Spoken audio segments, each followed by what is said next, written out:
What brings you joy and how do you achieve joy? That is the question of today's episode. We're going to teach you what brings joy and how to achieve it in 2021. Stay right there.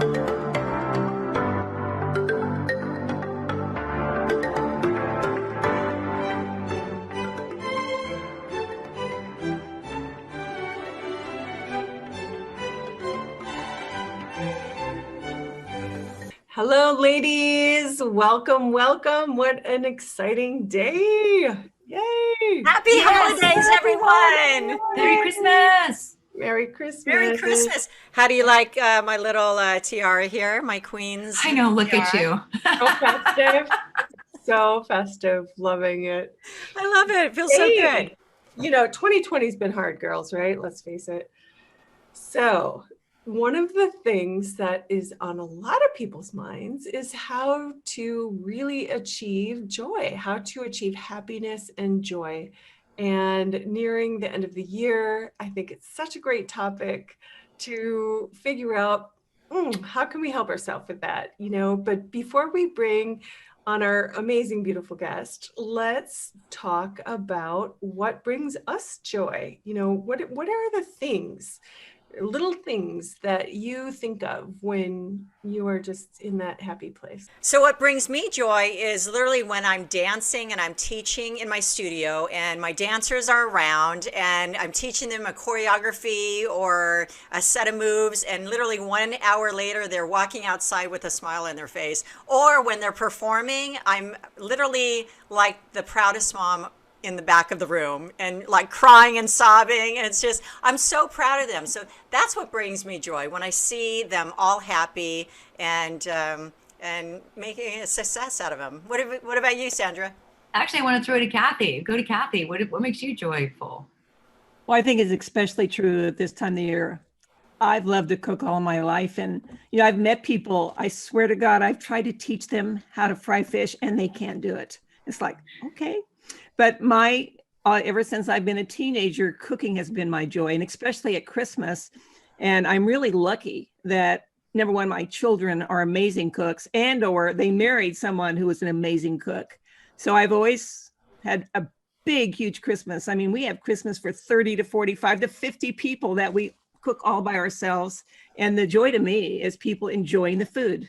It's enjoying the food. And actually, the best joy I ever gave ourselves was 1 year we hired somebody to come in and do the dishes. Oh my God, that was a huge joy. No dishes. So, but to me, it's cooking and mostly enjoying the food with the people and actually sitting down. And last year, there was no Wi-Fi where we went. My grandchildren went into culture shock, but for 6 days, we talked. We played games. That was probably the most joyful Christmas we've had in a long time. It was fun. So it really is the joy of cooking for you. Joy of cooking. And more importantly, the joy of people enjoying the cooking. Yeah, there you go. Well, I can enjoy the cooking. I just don't enjoy the cooking part. Anyway. You know what I mean? So for me, I think it's seeing people really understand the value in their uniqueness and their design. So I mean, I'm kind of like you, Sally. I think I'm very lucky that I get to work with people and experience joy in what I do. Not everybody can say that they do that, but to see people actually step into that and have things kind of open up for them, the kind of eye-opening experience where they go, oh wow, this is what I'm capable of doing, and that to me is really incredible. It kind of brings them back to that almost just like a childlike joy that they feel when they can tap into that. So that's definitely it. I think it's just almost like a state of awe, you know, at themselves. And awe, I think, is very related to that emotion of joy. There was such positive, powerful emotions. So, and certainly the holiday times has tons of opportunities to experience awe. So, and what about you, Tammy? There's a couple of places. One is, you know, playing the piano, getting lost in the creative mode, creating things. Sometimes that's creating educational videos, to be honest, or to help people achieve sort of what you were saying, Sandra, to help people realize and achieve their potential and next level in life through education. I love that when you teach a person a thing and then they get it and it's an aha moment, or making their first dollar online, or understanding how to basically rule the world by taking control of things. They can empower themselves to understand and control things like their credit and their cash, and achieving true freedom. So that's been my mission lately in life, and I love it. That's Kathy, cool. having the whole family around and cooking too, a little wine, that's always fun too. I love that we slid the wine in there. Coffee until there's wine. That's what we do, right? Until it's acceptable to drink wine, we drink coffee until it's acceptable to drink wine. That's kind of what we do. All my friends know that if they get an invite for dinner, there's one thing that comes with it. They must play card games also. Yes. At my house, they go hand in hand. And so Yes, that's the second joy I've got. I love the joy of winning. I'm sorry.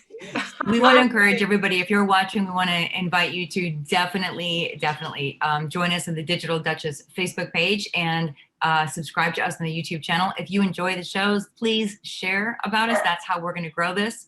And stick around, because at the end of this show today, we give giveaways. Well, today we have a special one. You can get our holiday ebook that has all of our favorite side dishes, good for every holiday, not just Christmas, not just this time of year. So we think it's a pretty special book. And so does my dog, as you can hear. So speaking of special, I want to introduce today's guest. She is the founder of Joy Lee Studios, and Cheryl Lynn creates mindful practices and experiences, as she describes it, that will shift the collective consciousness towards making joy the dominant vibration of the planets. This sounds fantastic, doesn't it? The touchstone for her is her chair of joy. This is an actual white padded throne with gold trim. I kid you not. So she invites executives, thought leaders, musicians, celebrities, politicians, and other influencers to tell stories of what brings them joy while they are seated either in her chair or in a chair of their own. This is when magic happens, pure and simple. Let's take a look. Could you spend 15 minutes and have 15 minutes that could change the rest of your life? Is there a chance that you could be asked some questions that are not your standard CEO interview conversations that would change the course of your company? In order to maximize every individual who's part of your organization, joy is going to need to be the next biggest thing. You're going to probably have in the next 12 months not only an HR department, but a joy department. Significance is the meaning behind the success, and joy is part of that significance. It's what really takes it and makes a difference in your life. Success is the achievement of a goal. We've all done that. Significance is the meaning behind that achievement. And that's where you get into joy, where you can enjoy your life and what's going on around you. I 100% believe that joy is the answer. I believe that if you don't have joy in your life, then what are you reaching for? Yes, we can all experience joy. Every last one of us, no matter what's happened in our life, it's there for us, always available for us. And I think when you lead with joy, you'll get more feedback and better results from the people that you're working with. So I find the chair of joy to be something that everybody should experience, because it's just really a metaphor for confidence, for success, for happiness, and for the joy that we all seek in our lives. So Cheryl, let's talk a little bit about this magic of joy. And first of all, you have to share, how in the world did the idea of this chair of joy come up for you? Well, thank you for having me, everyone. And I just love listening to all of your joyful stories.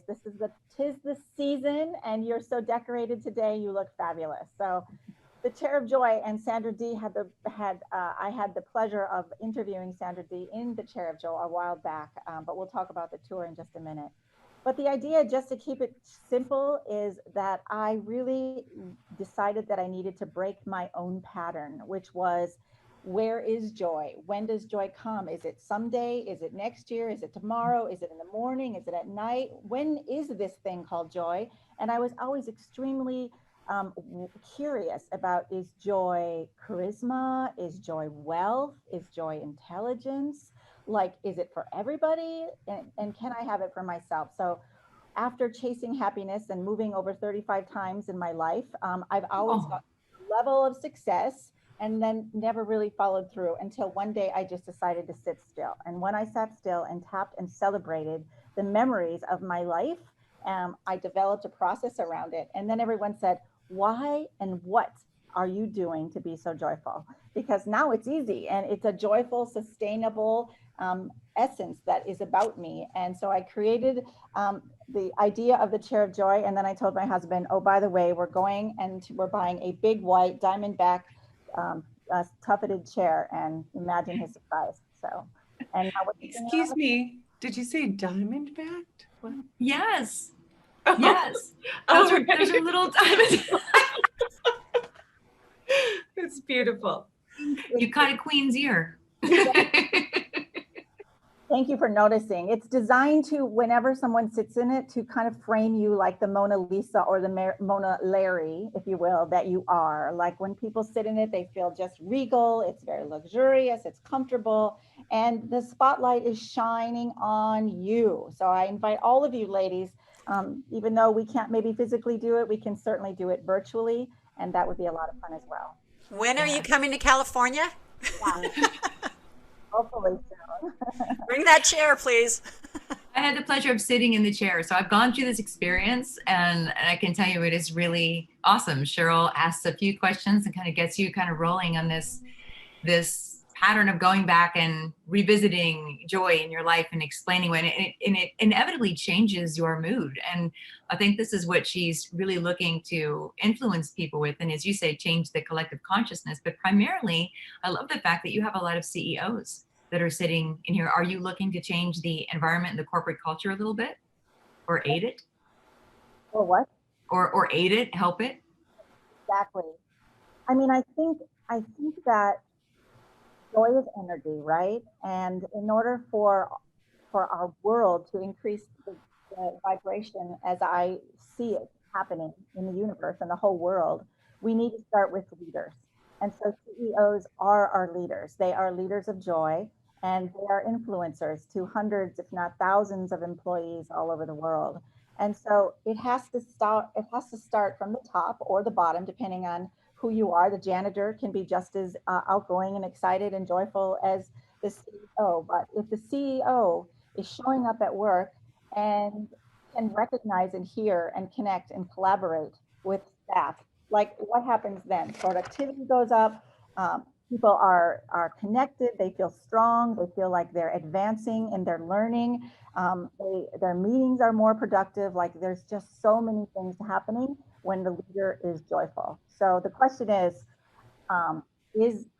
corporate culture ready to have a joy department? And I am in the, and Sandra, you know, and all the people that we interviewed all on this tour have said absolutely 100% yes. Well, I believe it also starts when you wake up. So you have the choice to wake up joyful or wake up in a bad mood too. So, you know, I do believe it's a big mindset issue as well. And so it comes from within. So if you could, you know, wake up with a smile on your face, I believe that helps out a lot. Oh, and you are the epitome of that, Sahela. Every time we see Sahela pop up on Facebook Live, right? Don't we? Shining light on amazing people all the time. And I think back to what you're saying, Cheryl. I was in the grocery store the other day, in Time magazine. It's the front cover is all about joy, and it was interesting to read it because what they said is it's kind of what, if we think we're happy, our brain thinks we're happy. It's like thinking happy is like another type of endorphins that goes to your brain. It's kind of like a circle, you know. Your brain, if you're happy, your brain feels happy. If your brain feels happy, you're happy. And you know, I play tennis, or I used to play tennis before COVID came, and I could always tell when I played tennis, it's the same thing. There's something about that energy that you feel happier. Win, lose, draw, you feel happier. So Cheryl, that's a good point. What is the difference? And I think I have an answer for this, but what do you think the difference is between happiness and joy? Well, if you'd like to go and then I'll follow up, that would be great. Okay. To me, happiness is momentary. And joy is a choice that influences everything that you do. Happiness is laughing at a joke. Happiness is as a moment. Joy is a choice of how you see things and how you live your life. Absolutely. And 100%. And joy, or excuse me, happiness is one of 4 basic emotions. So sadness, anger, fear, toxic fear, which is the opposite of joy, and happiness. So these are the 4 basic emotions that we always used to have, or we all need to have. And we all have suffering, we all have trauma, tragedy. The joy that we're talking about is not like, you know, don't worry, be happy kind of joy. That's not what we're talking about. We're talking about understanding the fact that we need to feel fear, sadness, anger, and happy. And happy, like you said, is momentary. Mercedes makes me happy. A cup of coffee makes me happy. A granddaughter makes me happy. Those things are happy, but that isn't the joy that's deep within our soul that keeps us self-aware and alive and showing up in our best selves so that we can be more productive and live our potential. So it's really about understanding that happiness is fleeting and it comes and goes. And that's great. We need all those moments. But joy, the focus and the study that we need to do over the next couple of decades that I hope to help lead is that we have to have an academy of joy. We have to have corporations with badges of joy. We have to have a study of joy. We have to have kits of joy so people know when I do wake up in the morning and I want to be like Sohelia, is that how you say your name? Sohelia? Sohaila? Yeah, like, excuse me. Like she just exuberates that. Like, I want to do that. I don't know how to do that. And so there will be tools and techniques and services and products and all kinds of things that all of us are collaborating on to help bring that forward. Well, I know when I was sitting in your chair, you directed very carefully questions that that caused me and the other folks that were here. We actually did a segment of our tour here at my farm, at Genesis Farm, and so we were sitting in the barn, which was great. You know, you have this throne in the barn. It was this great, you know, kind of oxymoron, but it was wonderful. And I noticed that you asked specific questions to get people thinking in a certain way. Is there something that we can do that you can give us that we can kind of do that to ourselves or prompt something? I absolutely would love to. And I just want to back that up by saying I am on a chair. I just finished a tour of joy, a Chair of Joy tour. And we visited 15 cities in 15 days. And Austin, Texas, where Sandra was city number 2. And then we went all the way to Florida and Louisiana, Atlanta, then up to Nashville, and circled to Cleveland, and then back to Chicago, and then back to my home in Appleton, Wisconsin. But the point is that I had over 50, maybe 60 people who sat in the chair and went through this process.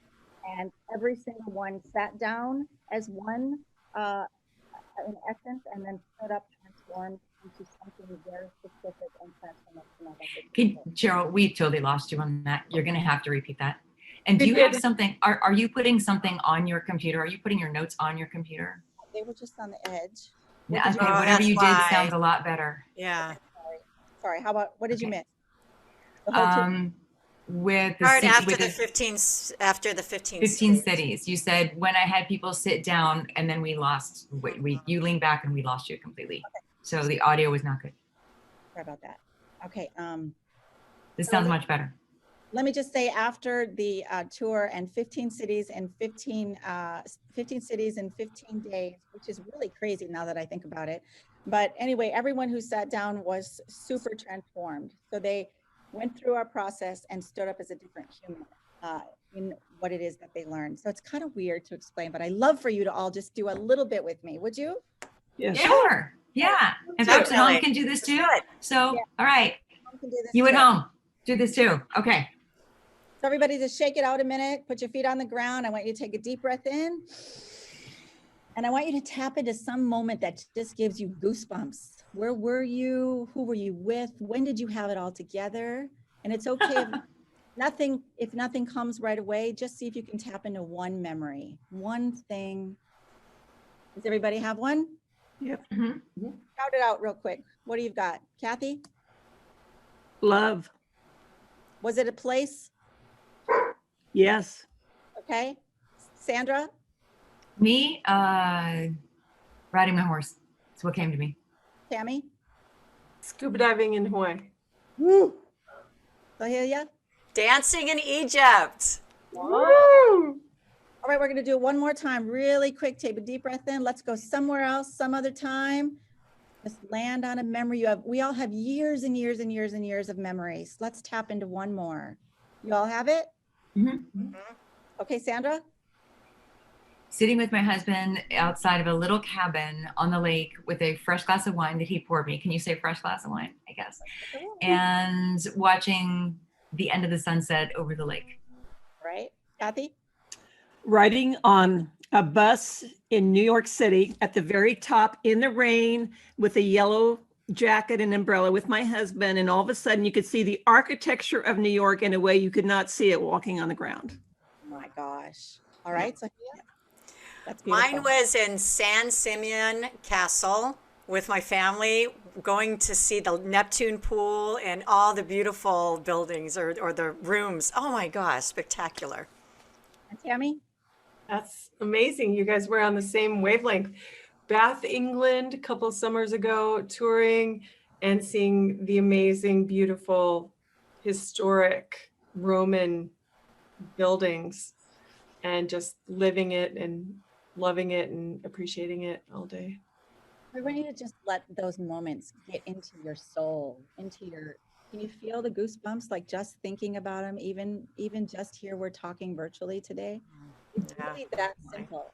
And I'm suggesting to everyone that we do that in a chair of joy. It doesn't have to be this chair of joy. Where's your chair of joy? Sandra's has a beautiful, where's your chair of joy? I forgot, Sandra, in your living room? I have a couple. I have one in my library. I have my window seat in my living room. And then, I have three in my hammock in my adult treehouse. Yes. My adult treehouse. Adult treehouse. That's cool. So cool. So cool. But the idea is if you can sit in wherever your chair of joy is at least 4 or 5 times a day, and you're stressed and you worry and it's chaos and the news and, what am I going to do next, and finances and all of that. I implore you, please, to shift the joy and the chair of joy first and watch some of that start to dissipate. Watch it. It's a practice, right? You got to do it 4 or 5 times a day. You walk past that chair how many times a day, right? And you're like, oh, I just want to sit my kitchen stool and have a cup. Sit down.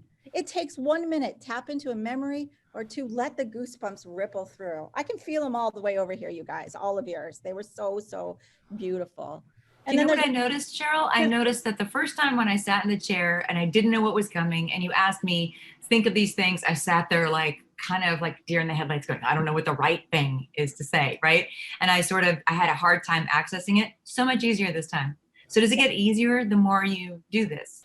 Absolutely. Not only does it get easier, but it gets deeper. So we have some rigorous scientific research coming, and people are like, wow, what you're doing is so fabulous right now. And so as you practice, memories come that I hadn't thought about in so long. Like I didn't even know that I even had those memories anymore. That's what happened with practice, because the brain synapses are starting to trigger. It seems like it'd be great for your brain neuroplasty as well. Yeah. Like keeping your brain healthy. Exactly. Can I ask you another question? So 3 times in my life, I have lived on a cliff overlooking the ocean with the waves and the huge sound at night. Is it true that living by the ocean makes you happier, or makes you have this sense of something that the sound of the ocean somehow impacts our happiness? Joy is different to every single human being, right? So you've heard stories about people in prison that are completely joyful their whole life. So if for you, it's the ocean and that's the energy that you tap into, then that's yours. But for me, it's mountains. For somebody else, it's something different. So every human being, when you think back and you're tapping into those moments of joy and the ocean comes up and you feel good, then you're winning. You've done it. You've arrived, right? I bet there's lots and lots of more experiences that we aren't even thinking about right now. Definitely. Many more. Have you found with this process that you're going through with corporate, have you found that this helps productivity? Have you found, what does it lead to? Do I have time for 2 short stories from the trip?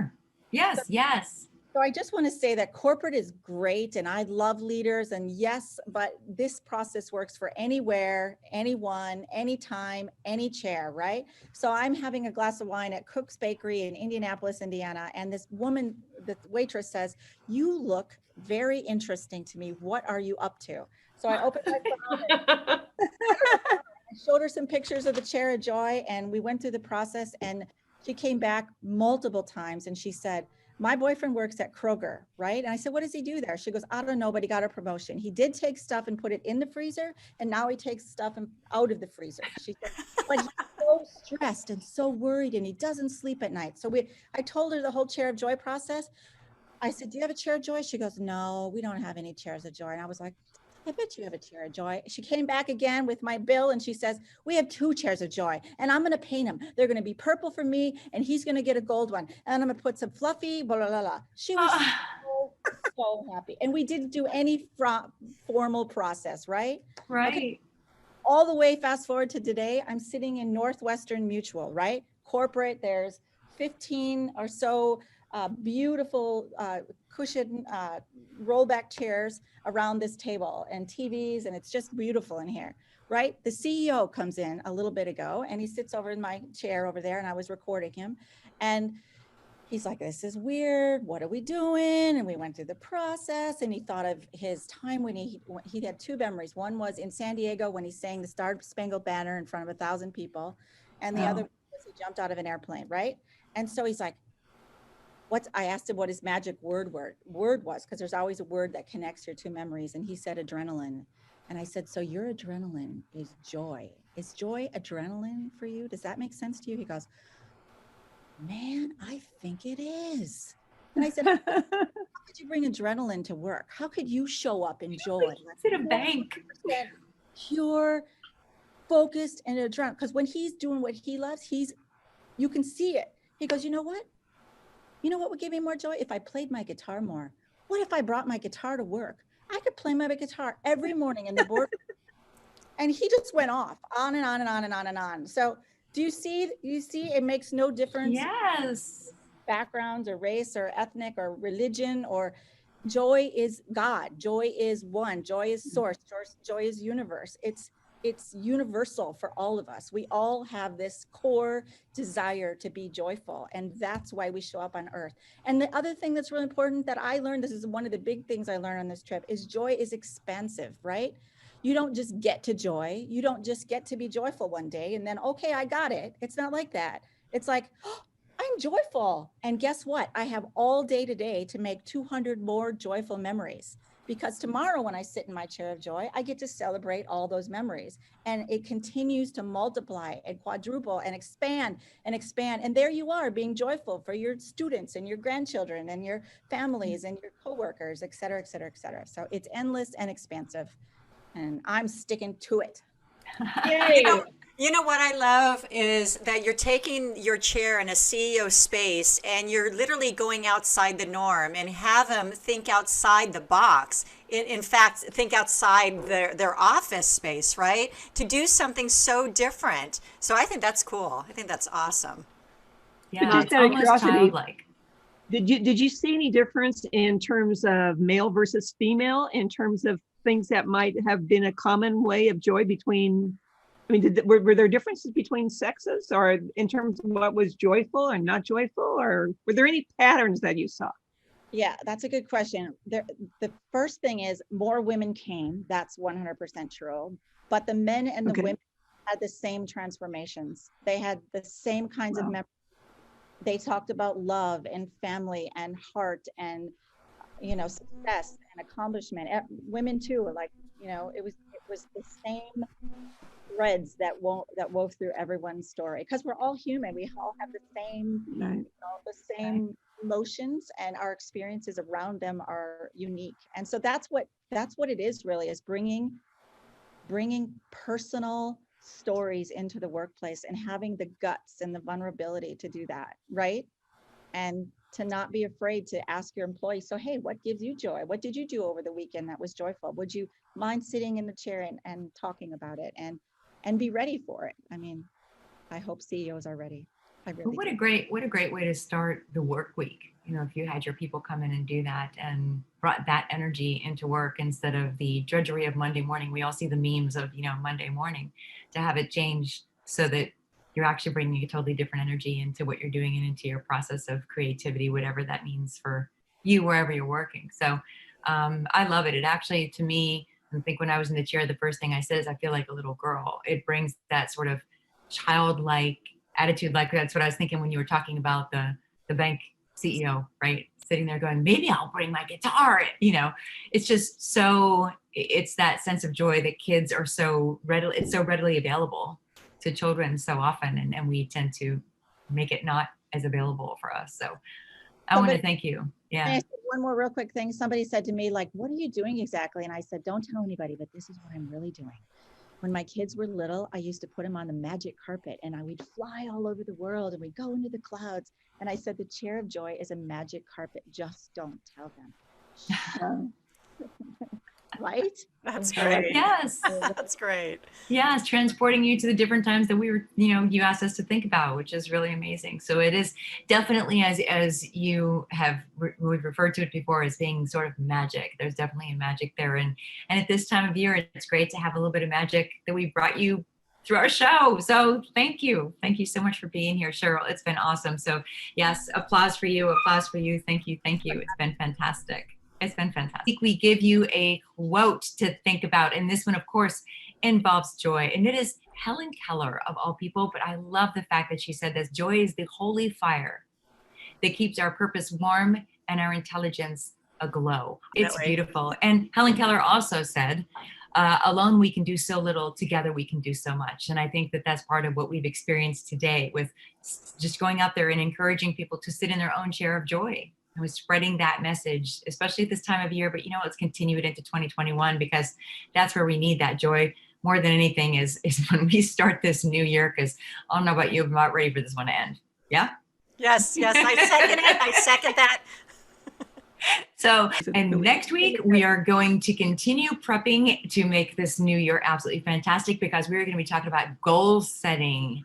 This is really important stuff. We're going to start your new year off really, really strong. We have an awesome guest for that. So remember to subscribe to the YouTube channel, The Digital Duchess. Find us on our Facebook page and follow us there. If this has been informative and fun for you, please share it, because we need some likes. We need some subscriptions. This is how we are going to be able to expand our message and be able to help you even more with our guests. So now we are going to leave you with something kind of special. Normally we go right into our, sign off and all of that, but we have another special thing for you. We have two special things, actually. One of them is our giveaway holiday recipe book. Don't forget, this is our giveaway for today. So everybody gets a book, right? So Hala, do it for me. Yes. Everybody gets a book. You get a book. You get a book. You get a book. You do. Everybody gets a book. So all you need to do is text. What are we texting, Suela? We are texting Queens to the number below right there. And that's how you get our favorite recipes for the holidays. And this is good for every holiday, not just Christmas and the holiday time right now, but all the way throughout the year. So these are fantastic side dishes. We have a mini queen. We have a second gift. So Halia, you actually went around and you interviewed our family, our friends, and our fans, and you asked them what? I asked them, what does the holiday joy mean to you? And boy, did I get a handful. Yep, we got a handful for you. You're going to enjoy it. Enjoy. Here you go. Merry Christmas and happy holidays. Merry Christmas, everyone. Merry Christmas. What does the holidays mean to you? And we were a Merry Christmas family of 9, 6 boys, 3 girls, Sandy, Cindy, Michael, Bobby, Richie, Jimmy, Kenny, Mary, Ron. That's the whole group. And for us, Christmas was huge, and our parents always made it a great celebration. Midnight mass, it was dress up, go there, and then we got to come home, open one present, and then the next morning we're up at 5:30 bugging our parents. I love Christmas movies and Christmas music. True confession, I've been listening to Christmas music since October, and I started watching Christmas movies in November. So I'm kind of running out of movies to watch now. I've developed this project. I call it the Stephanie Reading Project. My goal is to read one book a month. I'm discovering that to do that, I've got to read every day. Let me fix my bigote. What does the holidays mean to you?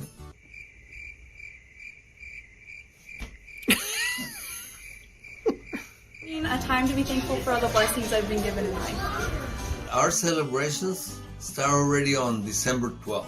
That's when we celebrate El Día de la Virgen. And then it follows, of course, Las posaditas.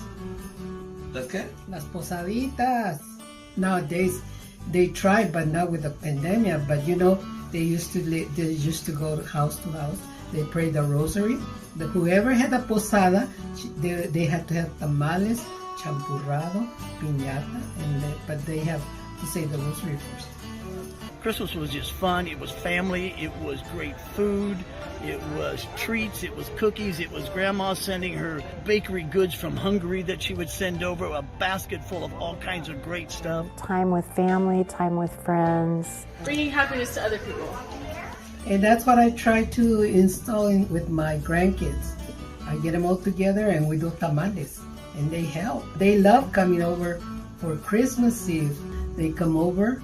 We have the tamales, we have turkey, we have whatever, but they love coming in because I put the nacimiento. Every year, one of the grandkids puts the baby in the manger. I gotta interrupt. I gotta cut right here and tell her, explain what a nacimiento is, because you know some people that are watching this maybe don't understand what nacimiento is. The nacimiento is, okay, you put the Christmas tree, but I still tell them the nacimiento is where you put the Virgin Mary, Saint Joseph, and all the animals, and then you build a big village, the big star and the angel. True nacimiento has to have all the little things, you know. Of course, the little lamb, the little. You have to have somewhere. The devil. A rooster. And my kids don't like it. A little my kids rooster. don't like the devil. I hide it. I go. The "You're cow. supposed to be there." The rooster has to say. They used to tell me the story. The rooster announced, "Cristo nació."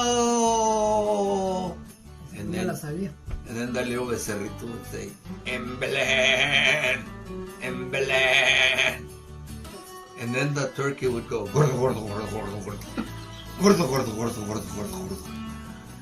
They used to put the story in such a way that you could understand it when you're a kid.